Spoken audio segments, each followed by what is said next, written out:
Hello and welcome to the 741 channel. Thank you for stopping by. Today I'm going to do front brake pads and rotors on my old 2007 Pontiac Vibe.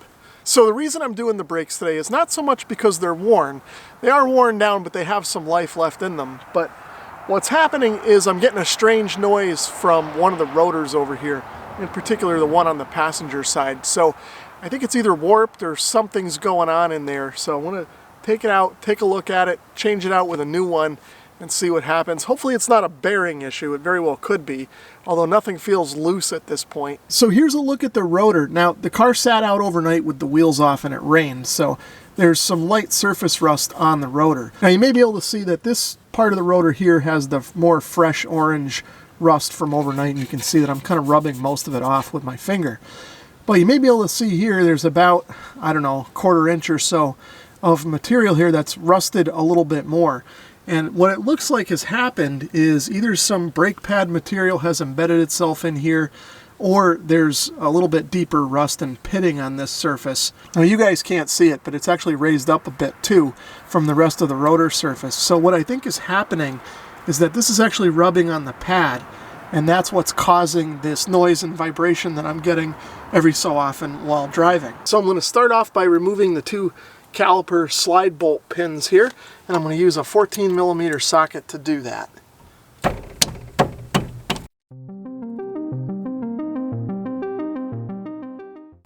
Okay, next up I'm going to use my large screwdriver to kind of get in here and pry the caliper up out of position.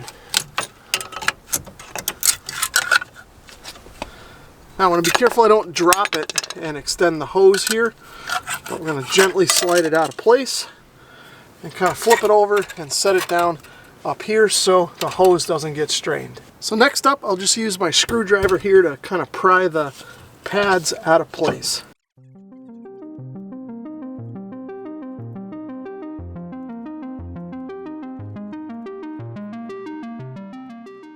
Now you may have noticed that I had a little trouble getting this bottom pad out.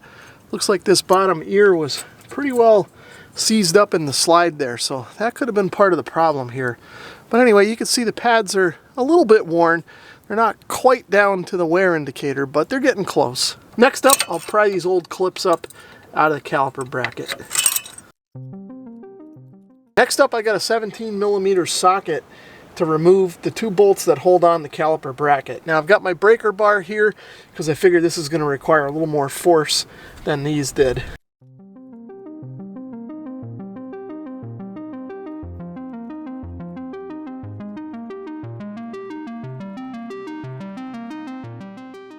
So with the bolts removed, you just pull the bracket out of the way. And of course now the rotor is free to come off as well. So normally I like to go to Napa and get brake parts from them, but I priced out the AC Delco OEM equivalent for this car on Rock Auto, and they came out a little bit cheaper. So I decided to go that route this time, figuring that I could save a few dollars. No Rock Auto order would be complete without the magnet. This time we got a nice Chevy Monte Carlo SS.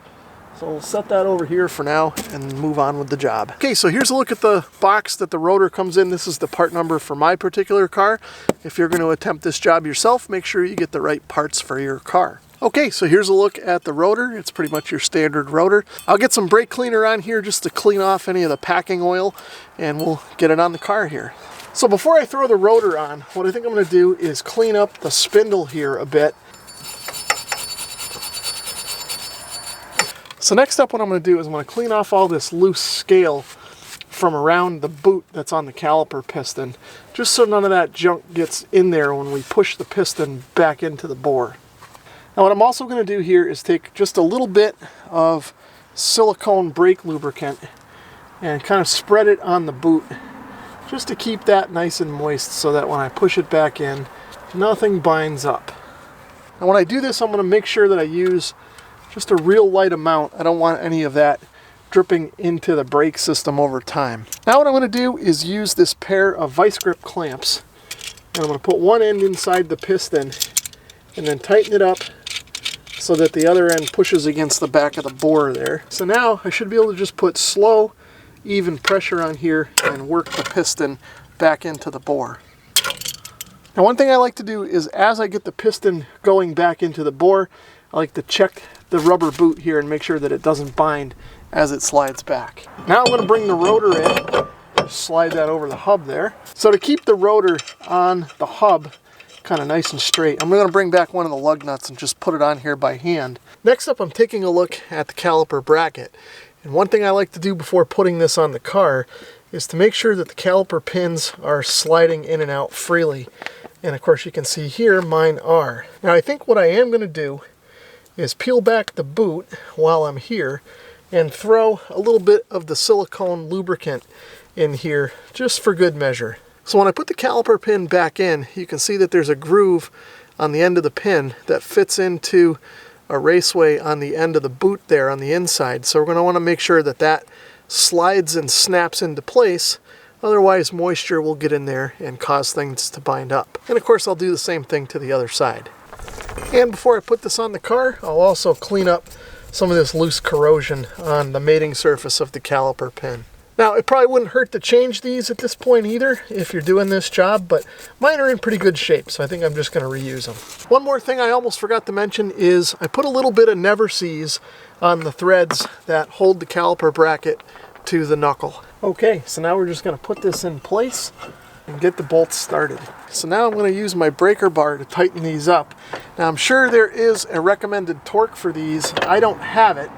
I'm just going to tighten them up by feel, but if you're going to try this job, I recommend that you find the correct torque for these bolts and torque them to that amount. So the pads that I decided to use are the AC Delco OEM equivalent. So here's the part number for mine.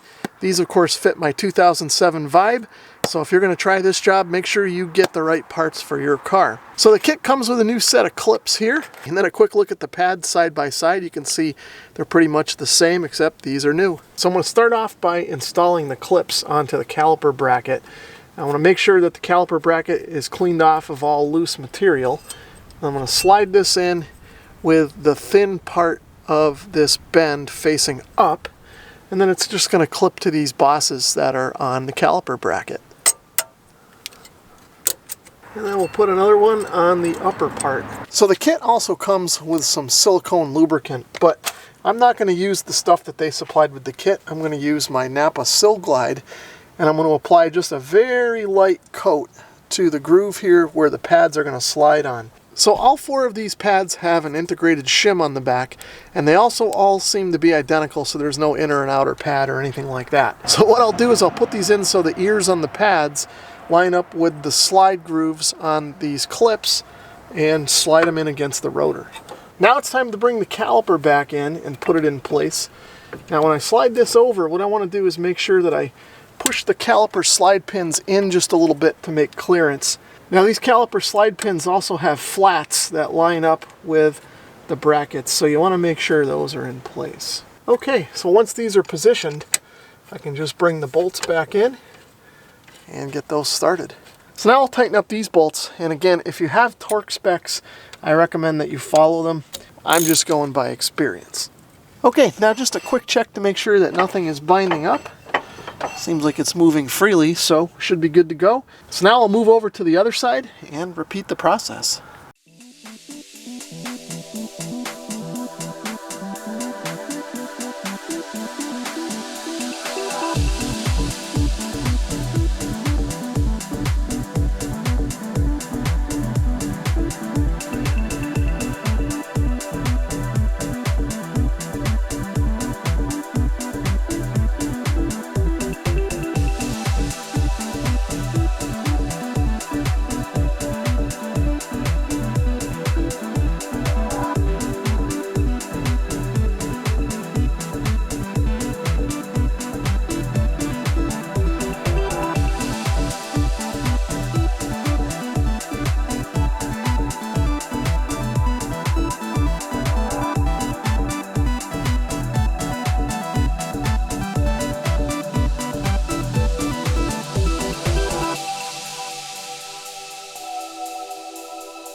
As it turns out, I've got more of a problem than just that rotor.